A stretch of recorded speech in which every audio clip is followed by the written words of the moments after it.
இது அது வந்து ஒரு கொத்தமல்லி, அது வந்து இஞ்சி பூண்டு பேஸ்ட், அது தேங்காய் பொடி, பச்சை மிளகாய், தக்காளி,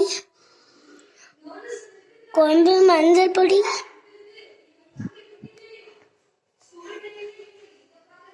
காயம் பொடி, வெங்காயம். இன்னைக்கு நம்ம இசை கிச்சன்ல குடல் கறி மட்டும் செய்ய போறோம். இப்போ செய்ய தேவையான பொருட்கள் எல்லாம் சொல்லியாச்சு. இப்போ என்னென்ன பண்ணலாம் நான் எடுத்து வைக்கிறேன். ஃபர்ஸ்ட் வந்து குடலை வந்து நல்லா க்ளீன் பண்ணிக்கணும். உள்ள இருக்க அழுக்கெல்லாம் நம்ம எடுத்துடணும். எடுத்துட்டு நான் க்ளீன் பண்ணி வச்சிருக்கிறேன். இப்போ அதில் போட வேண்டிய பொருட்கள்லாம் எடுத்து வச்சிடலாம். 2 ஸ்பூன் இஞ்சி பூண்டு பேஸ்ட் எடுத்து வச்சிருக்கிறேன், அதையும் போட்டுக்கலாம். அப்புறம் ஒரு பெரிய தக்காளி ஒன்று கட் பண்ணி வச்சிருக்கேன். 2 பச்சை மிளகாய் கீறி வச்சிருக்கிறேன். தக்காளி வேணும்னா போட்டுக்கோங்க, இல்லைன்னா வேண்டாம். எனக்கு வேணும், அதனால நான் போட்டுக்கிறேன். ஒரு அரை தக்காளி மட்டும் போட்டுக்கிறேன். மீதி வந்து ஃப்ரை பண்ணுறதுக்கு வச்சுக்கிறேன். சின்ன வெங்காயம் 10-20 சின்ன வெங்காயம் நான் கட் பண்ணி வச்சுருக்கேன். அதில் பாதி போட்டுக்கிறேன், முழுசாவே நான் போட்டுக்கிறேன்.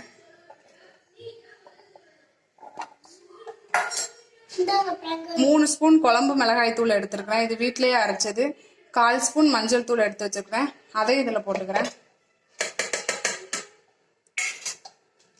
அப்புறம் கொஞ்சமாக கறி மசால், இது வந்து கடையிலே கிடைக்கும் இந்த பாக்கெட்டு. கொஞ்சமாக கறி மசால் மட்டும் போட்டுக்கிறேன். என்கிட்ட மட்டன் மசாலா இல்லை, அதனால தான் அந்த கறி மசால் போடுறேன். கொஞ்சமாக போட்டுக்கிறேன் ஒரு வாசனைக்காக. ஒரு அரை ஸ்பூன். அப்புறமா கொஞ்சமாக ஒரு அரை ஸ்பூன் பெருங்காய பொடி சேர்த்துக்கிறேன். இப்போ இதெல்லாம் நல்லா மிக்ஸ் பண்ணி குக்கர் வச்சு விசில் விட்டுறலாம். ஒரு 5 விசில் வர வரைக்கும் வெயிட் பண்ணலாம். இப்போ நல்லா மிக்ஸ் பண்ணிக்கலாம். நல்லா மிக்ஸ் பண்ணியாச்சு.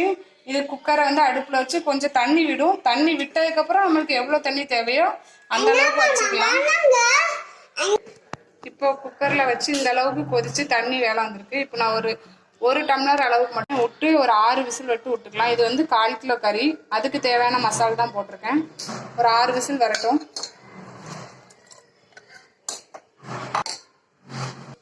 தேவையான அளவு உப்பு இதிலே போட்டு வேக வச்சிடலாம்.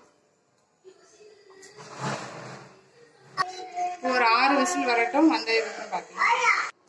இப்போ நான் 6லேருந்து 7 விசில் வரைக்கும் வந்துட்டு ப்ரெஷர் இறங்கிடுச்சு. இப்போ இதுக்கு வந்து தாளிச்சிட்டு நம்ம கிரேவி மாதிரி தான் பண்ண போகிறோம், அதை பண்ணிடலாம்.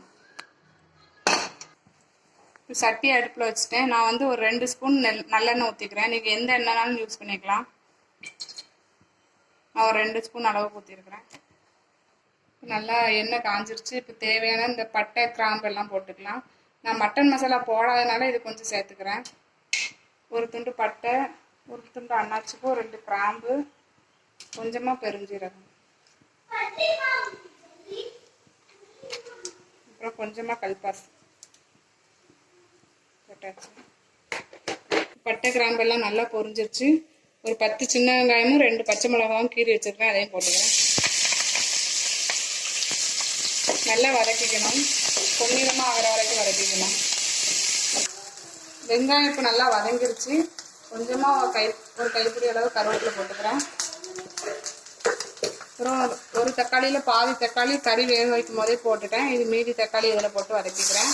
நல்லா மையாக வதக்கணும்.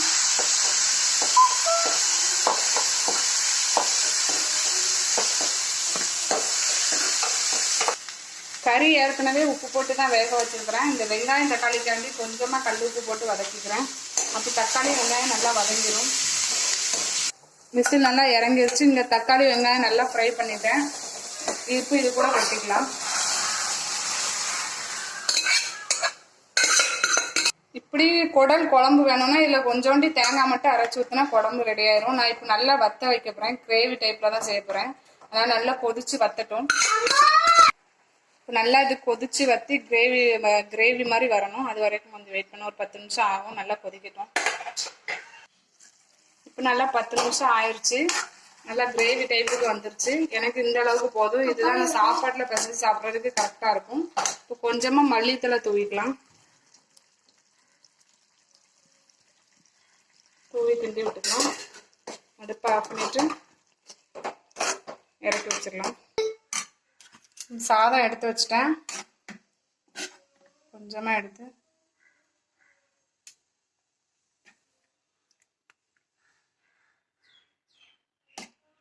சாதத்தில் ஊற்றியாச்சு. இப்போ நம்ம சுவையான குடல் கிரேவி ரெடி ஆயிடுச்சு. இது வந்து நான் சிம்பிளாக தான் பண்ணியிருக்கிறேன். இந்த வீடியோ உங்களுக்கு பிடிச்சிருந்தா லைக் பண்ணுங்கள், கமெண்ட் பண்ணுங்கள், ஷேர் பண்ணுங்கள். மறக்காமல் சப்ஸ்கிரைப் பண்ணிடுங்க. தேங்க்யூ.